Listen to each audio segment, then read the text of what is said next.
Welcome to episode number 109 of the Closing Table with Lawyers Title. I'm your host, Tamera Gaede, and today's special guest is going to discuss how she helps agents scale their business to 7 figures, even in this market, right after this. Welcome to the Closing Table with host Tamera Gaede, where we break down how to be successful in real estate and what it's really like to work in the real estate business. This is the Closing Table with Lawyers Title.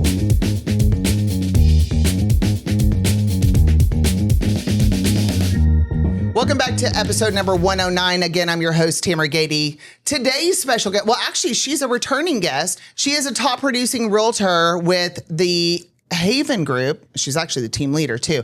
And when I say top producing realtor, I mean top producing realtor. And this woman has a lot going on. I'm excited to unpack what she's been up to and then also kind of talk about some of the new things that she's working on. So welcome back to the show. Thank you, Tamera. I'm happy to be here. Yeah, glad to have you. I'm excited. Let's jump right in. Okay, so I want to catch the audience up because you have been on the show before. Let's talk about where you are today. I know you've been working on some endeavors, newer since we had the show. Yep. So what are we working on? Well, I think what you're talking about and asking about is coaching. Yes. So last time we spoke, we actually talked about coaching, but about me completely as a student. Yes. And now I have students of my own and I am coaching them. Awesome. Okay, Yes. So tell us what made you want to do this? What made me want to start coaching? Because, well, let's talk about the fact that you are a top producing realtor. You have an incredibly busy real estate business. On top of it, you are you have a family, right, that you're very dedicated to. And so trying to balance everything, you know, that's challenging. So what made you want to start this? Because I was in those shoes and I worked through it. I was coached and I figured some of those things out and was able to balance it. And I feel so passionately that there's a lot of people that just need someone to show them the way. Yeah. And show them somebody that has been there and in their shoes and had the exact same struggles that figured it out. And so there's people that need a lot of help. And I would say on top of that, it holds me accountable. Right? If I'm telling somebody else, this is what we do, this is what you have to do, this is what I want you to be focusing on every single week, it holds me to a completely different accountability level. And my business continues to grow, I think, because I'm pushing others to grow too. You know, you have to walk the walk if you're going to talk the talk, exactly. Right? Yeah. So you have to make sure that you're doing the things that you're preaching to other people. I noticed when I started coaching a rep, and she's been on my team for about 2 years, she's going to go on her own next year. Very exciting. I'm very happy for her. But I did notice it took away, like the coaching time, it did take away. It probably shouldn't have. That's my fault. I was learning in the process too, but it took away from some of the things I needed to do.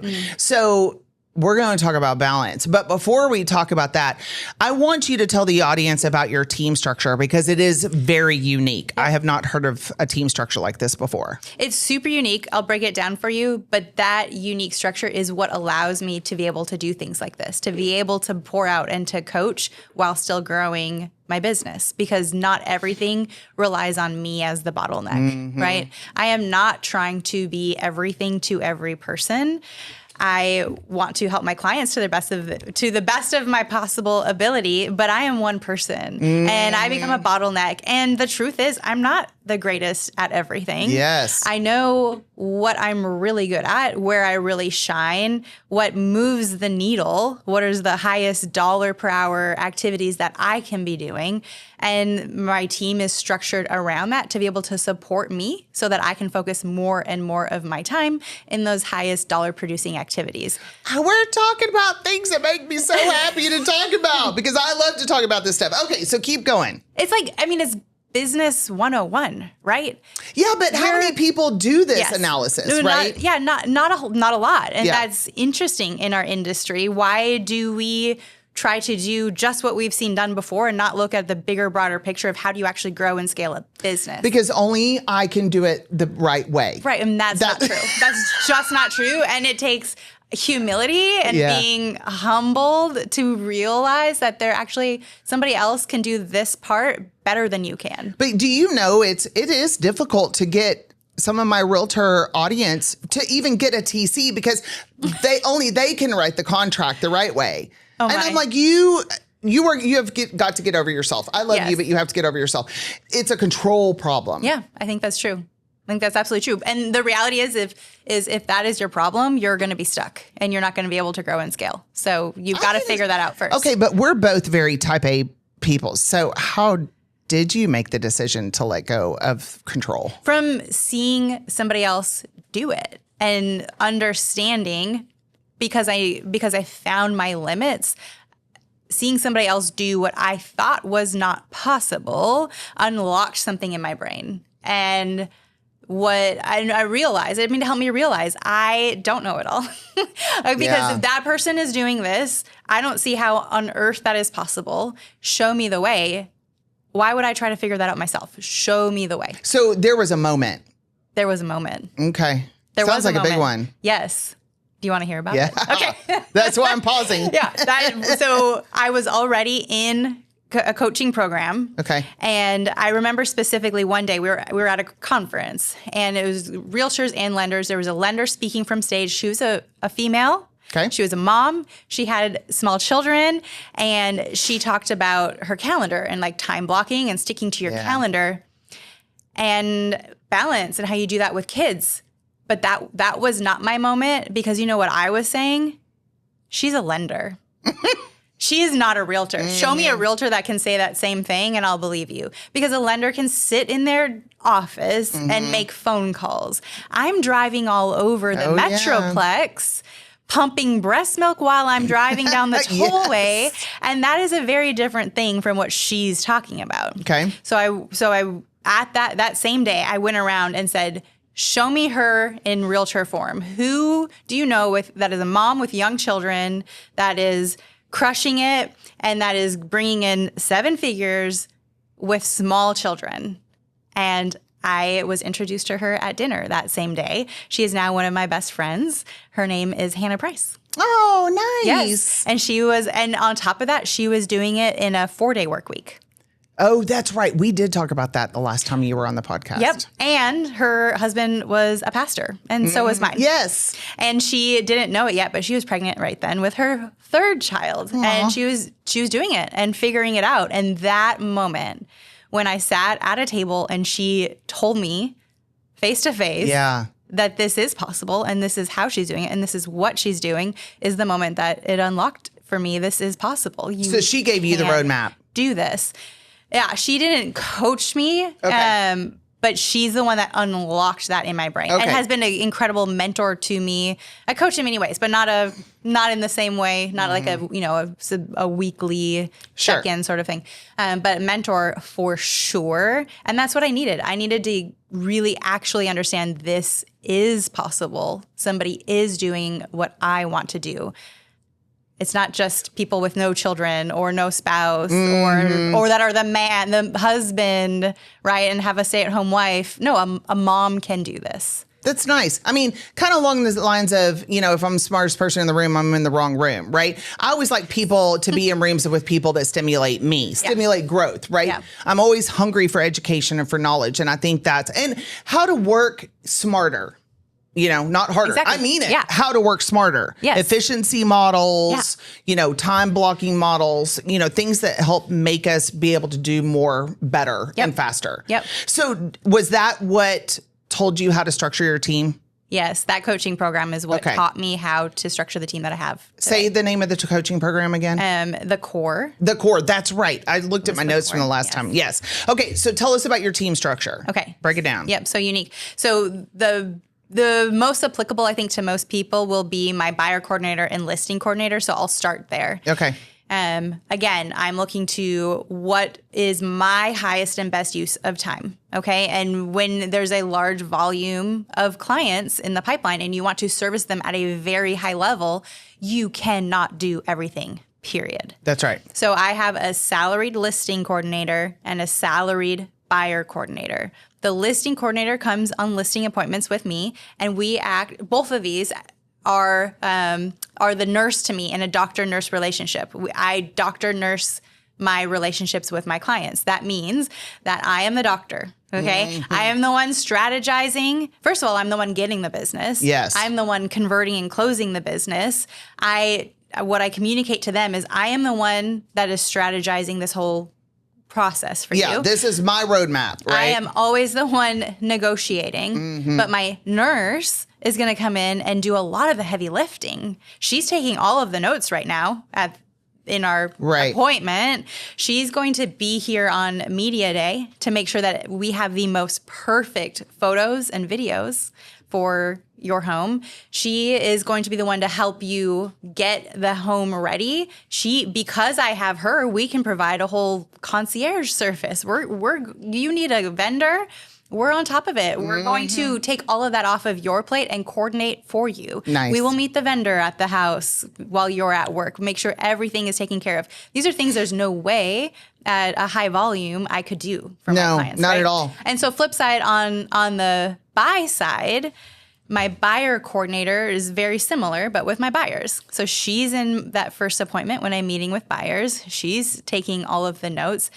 She's in the MLS daily so we can do a curated concierge search rather than spamming my clients with every single house that comes across that fits their hard parameters. We're able to give a much higher level of service and put in front of them only the homes that we think actually are worth their time so that they don't start glossing over every email that we send with the listing, right? Yes. And she helps me with a lot of showings. I still show houses. Do you? I do. Okay. I do, but she shows more than I do. Yes. And that right there is a huge part of what allows me to have much more balance and to not work nights and weekends because that's her job and I'm paying her to be available during those times and work. And I like the fact that you take these two individuals with you to the appointments because then your client can see them. You're transferring power, a little bit of power to have them execute, and the client has an opportunity to get to know them a little bit and become more comfortable with them as opposed to just a name behind a desk and an email, right? 100%. And here's another thing that I learned from a mentor, right? Clients or anybody, people will expect what you tell them to expect, okay? You just need to share what your process is. Have a process. Yes. And share what that process is with your client, and that's what they're going to expect. Why would they expect something different? This is what you told them. It is super, super smooth for us. Okay. But she's in houses with them a lot, really understanding and learning what they like. So she's able, and she's looking at the new listings daily. She knows if she sees one come up that this is it, they've got to go see this one. We make sure that they are aware. We're not just sending it like all of the others. We bring extra attention to it. Again, something I could never have the capacity to do and do well. We're able to provide much higher level of service. No, being that matchmaker with the client in the house is important. Well, because it takes a lot of work. Yeah, it does take a lot of work. I mean, because she's listening to them in every single showing, curating, like more closely curating that list that could be the matchmaker house, right? Yeah. So, okay, so we've got the buyer and listing coordinators, and then who's our next hire or on your team? We have a full-time in-house transaction coordinator. Nice. So we've decided, no, I want somebody that is focused on our business and only our business that will run our process exactly how we want it to be. And because of that, we have a much more in-depth, larger process, again, able to provide our clients a far higher level of service. Okay. So she works for us and only us.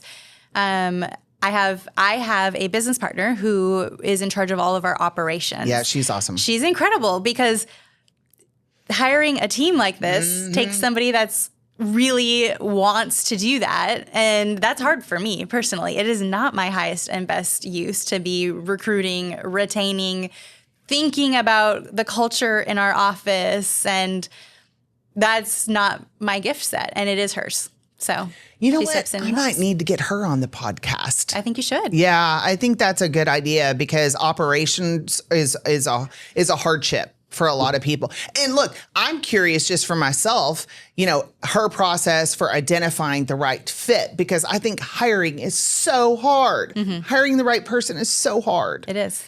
So yeah, I'm going to reach out to Keely. She's going to have to come on the show. Okay, so we've got our buyer and listing coordinator. We've got our in-house TC. We have our business partner that helps offload the thing. You guys have your own strengths and weaknesses together. You make a really great team. And then you have a personal assistant. Yep. We have an assistant, an in-person full-time assistant, Yes. and then also a virtual full-time assistant. Okay. And that's our team. So interesting. No buyer's agents, no listing agents. Oh, well, okay. That's not true. We do now have, I call it a sales agent because she can do both buyers and sellers. Yes. Yeah. She started with us, I think it was January. I think it was January of this year. So she's coming up on a year with us. And Okay, that was been a great new first year. Yep, since that the was last new. time we've had. Definitely. Okay. Definitely. What made you decide that? Because before when we talked, that wasn't on the table. Yep, great question. Because before when we talked, we were still building the business and building the foundation. It is built. We have a machine that others now truly can benefit from. And I'm at capacity. Even with the doctor-nurse relationships, having the buyer coordinator, having the listing coordinator, I can still only take on so many clients, and we're generating more than we can handle. Yeah. And so we do have opportunity. Not only do I have an overflow of warm leads, we don't buy any cold leads in our business. Okay. So I have an overflow of warm leads that they can work. But in addition to that, they can be similar to what I have done. They can focus on the part that they want to do, the part that they're good at, because I have this whole structure and support and processes for everything to make it really easy for them. You know, it's really interesting because I think you can express your value really easily as a team leader where it doesn't get muddy. And the reason I'm saying that is because a lot of times what I hear from team members, they don't really know what the team leader's value is anymore. And I always think my team leaders are giving them value. It's just we're not thinking about it anymore because the team leader isn't reminding them what the value is, right? I think that's important to get team members to stay. Unless you want to raise them up and then have them go out on their own, which most team leaders don't want because they spend so much time and effort and resources on them. Not a great business model. But I think expressing value as your team leader, as the team leader, is incredibly important. You can do that very easily. But the reality is, it's not just me as the team leader, right? So I'm sorry, Keely. Yes. Well, it's I don't the whole. No, I mean it's like the whole structure. They're not just getting me. They're able to plug into this process and system, this machine that's already running, and they get to take advantage of that. It's an interesting commitment because I think, especially in this market when a lot of realtors are struggling, just to make their own ends meet, you've got on-staff people as opposed to onboarding agents who would just be a split model, right? We have a payroll, large payroll. A payroll as large as probably what most agents are taking in for the whole year each month. How do you convince an agent to take that financial leap? Well, the agents don't have the payroll. I have the payroll. No. I mean, in your coaching clients. Oh, I'm sorry, I pivoted on you. I apologize. Well, it's more profitable. At the end of the day, it is far more profitable than if I was just hiring people and on a split and sharing all of the commission with them. Do you have some sort of metrics that you share with your coaching clients? Yeah. Yes. Okay. I coach them individually. And we review their P&L. Nice. We review their history, and we do a time study to understand where are you spending your time. Do we first need to improve some efficiencies? Or what are these low dollar activities that you're currently spending your time on that have to happen? But man, we can hire somebody else to do that because look, this is your dollar per hour. So it's case by case, and we walk them through that and help them see when they're ready. So let's clarify the type of coaching clients that you look for when you want to take someone on. Will you tell us what you're looking for in a client to coach? Yep. I'm looking for somebody that already has a lot of business and they're in the shoes that I was in when I told you I don't think this is possible. I think that I have hit my max. Yeah. There is not more of me, or I'm not willing to sacrifice I'm not willing to sacrifice the life balance. Right. To grow this bigger, but I still have more business. I know that there's more to be found. I'm looking for that person. That's where I was. I was at somewhere in 300,000 to 500,000 gross commission annually, and I felt completely tapped out. There was no way possible that I could grow more, is what I thought. And I'm here to coach them and guide them and show them, yes, you can. I now bring in way more than I did when I first started coaching, and I work less because I'm way more efficient. So we're looking for a realtor that brings in, that's already at. Yeah, that already has a booming business. Okay. And then that wants to get to a seven-figure income. That's right. Okay. And so when you speak with them, what is your value prop to them? And I think we've kind of talked about some of it. Is there anything like tools? We haven't talked about actual tools. We've talked about structure. Are there tools that you share with them also? Yeah. I mean, I have them keep track of what they're doing daily. We have metrics. And they need to be hitting certain numbers of certain activities. Okay, that's like on the daily. We are tracking our leads. We're tracking our lead sources, analyzing those lead sources, understanding which sources are we getting business out of and which are we not. Yeah. Which sources are we converting and which sources are we not? Why are we not converting one source over the other? Okay. The lead sources that we are converting and that we're getting a lot of, those are what is bringing our business forward and growing our business. Yeah. Let's double down, and I will show you how to do that.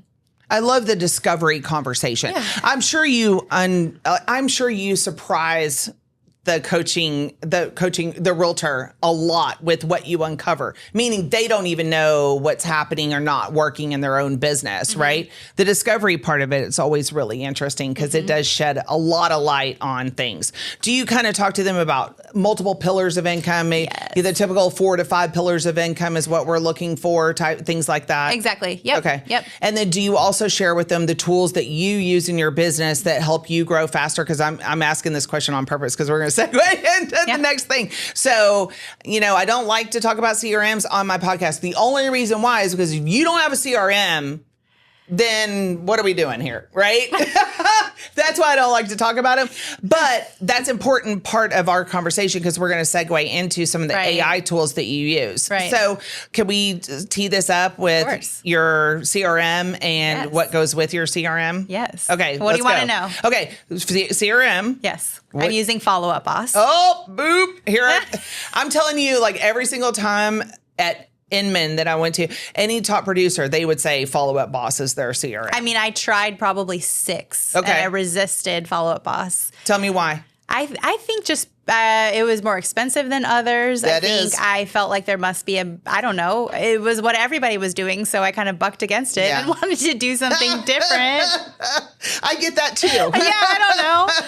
But I'm set now. Okay, we're no longer searching. We're no longer searching. Okay, and then there's an AI assistant that is compatible with Follow Up Boss and some other CRM. So this is a golden nugget, you guys. You need to listen up. Yes. Yeah. So I use an AI assistant. Yes. This is not a virtual assistant. This is an AI assistant, completely artificial intelligence. It's a company called HouseWhisper. HouseWhisper integrates with Follow Up Boss and many other CRMs, not only Follow Up Boss. HouseWhisper, let's first talk about why. I know you don't want to talk about this, but tell me, Tamera, why is a CRM crucial?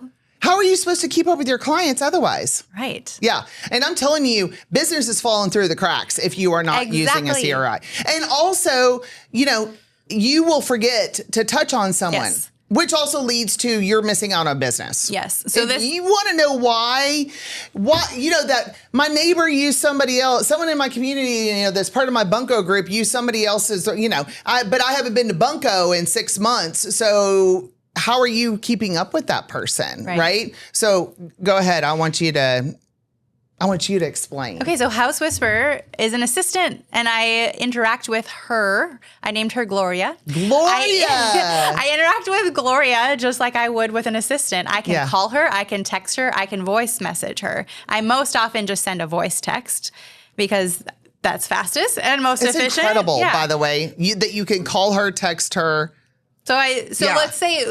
Let's use this podcast as an example. Okay. I'm going to leave here. I'm going to walk out to my car. While I'm walking to my car, I'm going to be voice texting Gloria and tell her, Tamera had me on her podcast today. These are the things that we talked about. Remind me or actually create a task, which is going to create in Follow Up Boss for me, due on Monday, to write a note to her to thank her for having me and set my next appointment, or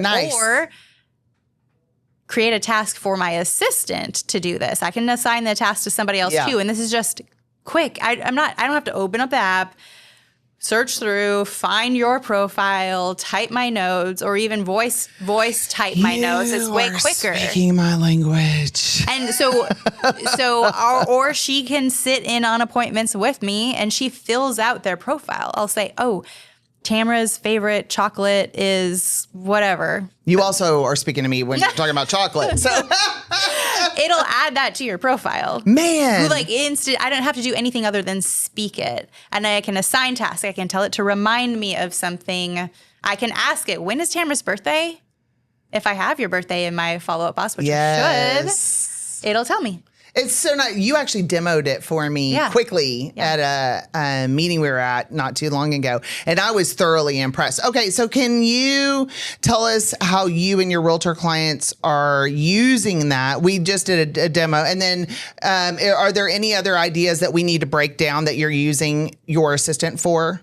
Your AI assistant? I mean, that specific assistant was just to interact with my Follow-Up Boss and keep my CRM up to date. But there are other tools and ways that I use AI to greatly increase my efficiency.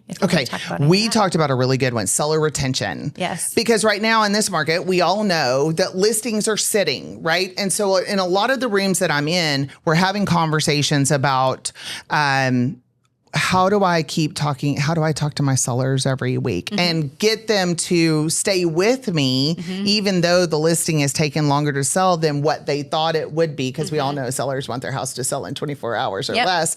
And so what do I use to have those conversations so that my listing agreement either can extend, and I can retain that client, and I want to show them value. So talk to us about how this is not your assistant AI, this is your friend Chat, right? Right. Yes, Tina. That one's Tina. ChatGPT Tina. Mine's Megan. I love that. Jesse has one. What's yours?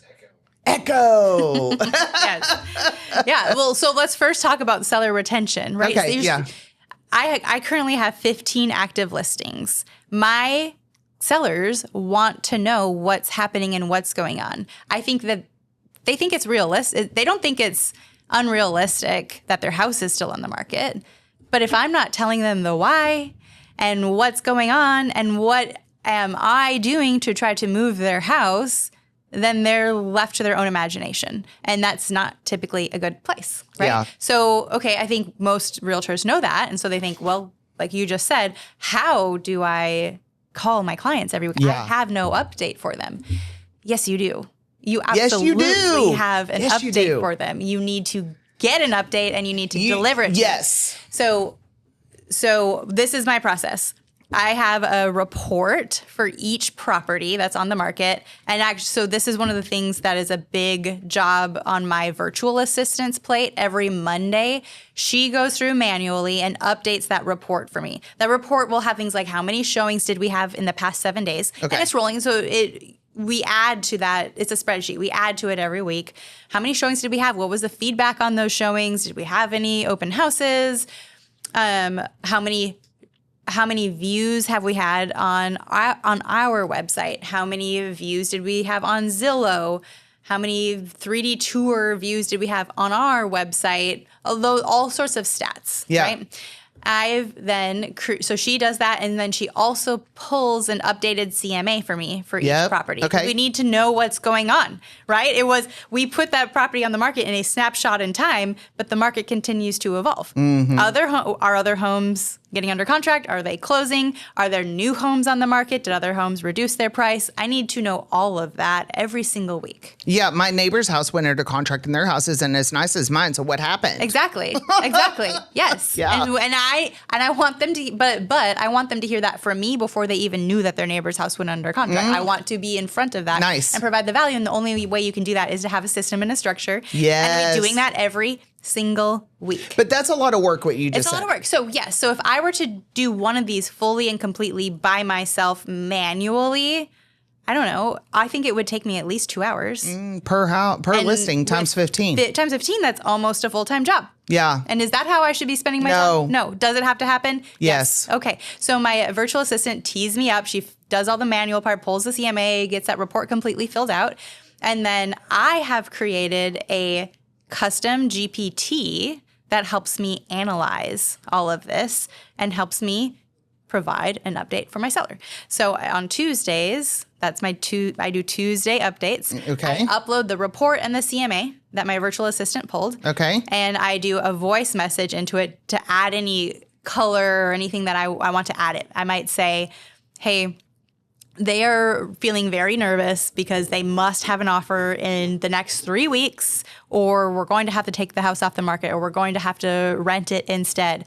Or I might say, hey, I know that they're not going to want to do a price reduction, so don't even mention that they should. Okay. If the data shows that we are priced too high, I still want you to provide and show that, but don't tell them that maybe we should consider a price reduction, right? So I'm giving it some thought, but like less than 30 seconds. Nice. It analyzes it. So I taught that custom GPT. This is what you're going to do. Every time I come to you, I'm going to upload this report and the CMA, and I'm going to give you some thought behind it. I want you to analyze. I want you to look and see, have any new houses come on the market? Have any others reduced their price? Because I uploaded the same CMA to you last week, so you compare it to the last week's report. So basically, you created a prompt. Is what you did. Essentially, it's more technical than that. Okay. In ChatGPT, you create a whole. It's like I created a new employee. Oh no! It's not a prompt. Yes, it's a baby GPT inside it. It's a baby GPT. Yeah. Okay. It's a baby GPT. Yes.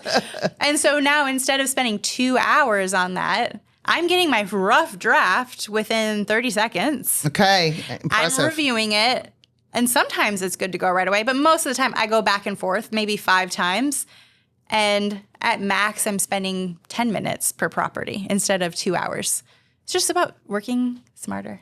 So that's another thing that you share is this thing that you've created. You share that with your coaching clients as well. Anything. My coaching clients have full access to anything and everything that I do in my business. Nice. I am showing them how to do it. Okay, so this report that you produce every week, this has helped you retain your clients. For sure. It's very detailed. And I know a lot of realtors that do similar things, right? But I don't know that some may be as detailed and some may not, but I think these are very helpful things to tell our audience, right? Is how to retain their sellers, because we're having listings expire and terminate and clients going elsewhere. Yep. And a lot of your listings, didn't you say yesterday that you're the second? In 1 week, I got 6 listings that had already been on the market, and they found me different ways. Okay. I don't call expireds or canceled listings, but they found me different ways. I got 6 new that all were on their second round. And what did they all tell me, Tamara? They all told me, they did. My realtor did a bunch of work on when they put it on the market. And then anytime I talked to them, it's because I called them. I called and said, what's the latest? What do we need to do? Do we have any sort of progress? Give me something. Yeah. The client was always the one initiating. And let me tell you, that's not what most clients want. No. They are hiring us to be the professional and to guide them. We live and breathe this. So let's be their professional guide and lead them where they need to go. Well, I think this pricing expert, but wait a minute, there's another component to this too, because you had said yesterday that you uploaded a bunch of appraisal reports. Yes. Yeah. So that's a separate custom GPT. Oh, it is? Okay. I thought those help. Well, doesn't this help with your seller retention? It helps with it, yeah, because I've trained Tina how to analyze pricing. But yes, I have another custom GPT where I've uploaded a bunch of appraisal reports so that she can learn and understand how properties are valued, at least from an appraiser's eyes. That's for your pricing model. Yep. And it'll help, because that's another bottleneck for me. Okay. Is spending the time on nailing the price, because it's more important than ever to nail the right price. We cannot overprice a property right now. And so it greatly reduces the time spent on pricing listings. Well, and this would help you when you go up against the seller who wants to overvalue their home. Of course. because that happens a lot. It does. Now too, It definitely unfortunately. Okay. So I love these efficiency models, but also the models that you've created that have allowed you to have those conversations, tough conversations, and overcome hurdles with your sellers. I think that's super important information that you shared today. So let me ask you, how does my audience reach out to you if they want to talk to you about getting help? Right now, the best way to reach out to me is through Instagram. Okay. And so you'll see updates there when we're bringing on more clients or have different products that we've got available. And so follow me on Instagram. Yes. It's Brianna Castillo.Dallas. Nice. Okay. Well, thank you for that. And we'll make sure to put that in the comments also, we're going to make you a collaborator on Instagram. So that will take care of that. And everyone will be able to easily find you from there. Thank you so much for being a guest on my show. I reserve the right to have you back because this information, it speaks to me greatly. And I know it will speak to my audience as well. So thank you for being so open and willing to share information. And that's a wrap on episode number 109. Again, I'm your host, Tamera Gaede. If you like my content, you're really going to love my escrow team. So let's get a conversation going about your title needs and make it a great day.